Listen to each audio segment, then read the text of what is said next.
Hi there, Sharon Horne-Ellstrom here. Welcome to day 2,954. I have to look sometimes because I forget how many days in a row I've actually popped online to show up and talk to you, let you know what's working, what's not working. I like to say the good, the bad, the ugly, because all of us have good things that happen in our life every single day, sometimes bad or not so good things that happen, and sometimes super duper just ugly, crazy things that we can't even imagine happen either to us or to people we love and care about, or in things that we're affected by. And we get to choose what we're going to be affected by, but that's a topic for another day. Today, we're talking about in both Supersize Your Business annual challenge and the Supersize You annual challenge, the importance of having an emergency fund.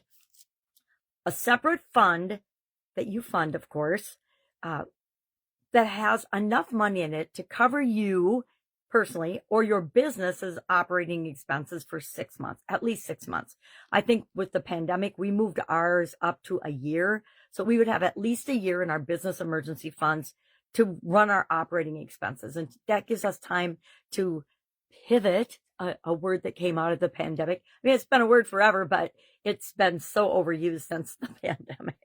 I cringe every time I say it, but it means just we have to be flexible and know that sometimes we have to change what we're doing if we want to continue to be successful in our life or in our businesses or in whatever our relationships, all the different areas and aspects of our life. But today we're talking about the importance of having a 6-month emergency fund. And I say 3 months at a minimum, no matter what your situation. I don't know about you, but I've been laid off before. I've been fired before. I've been surprised by something that happened either in a licensing or a legal thing that threw us for a loop. And so I learned early on the importance of having an emergency fund. I just dipped into my emergency fund to help my kids recently, but now that situation's over. So I'm starting to build that fund back again. And I will continue to put money and funds into that until I have my 6-month cushion again. Why? Because it allows me to make decisions and choices out of what's the best thing to do? What's the best strategy to follow? What is in the best interest of myself or my businesses to do right now? I don't have to worry about, well, what if it doesn't work? Because chances are about 90% that the things I tried don't work, or 80%, right? The 80-20 Pareto principle applies to everything. 80% of the things we do, you can pretty much chalk up that they're not going to work the first time or they're going to fail. And if you're fortunate enough to have 20% of them work the first time, I would say be grateful for that, because that is an anomaly in most situations, right?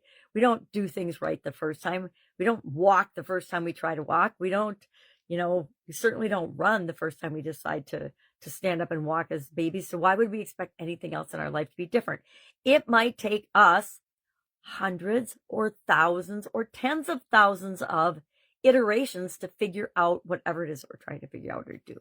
So I digress. I just asked people today, do you have an emergency fund? Yes or no? If not, I challenge you to start one today. At least open the account and start putting $10 a month in there to get up to your 6-month number, or whatever you can. I say you build that emergency fund as quickly as you possibly can, and then watch what changes in your perspective and your mindset and the way you look at different situations, right?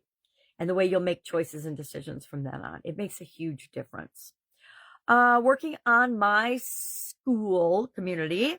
It's Supersize Your Business School community. I'd love, if you have a business, if you've been in business for a while, I'd love for you to join us there. It's a freemium model, so it starts out free, and you pick and choose if you want to add any higher level, more hands-on engagement with me or not. That's entirely up to you.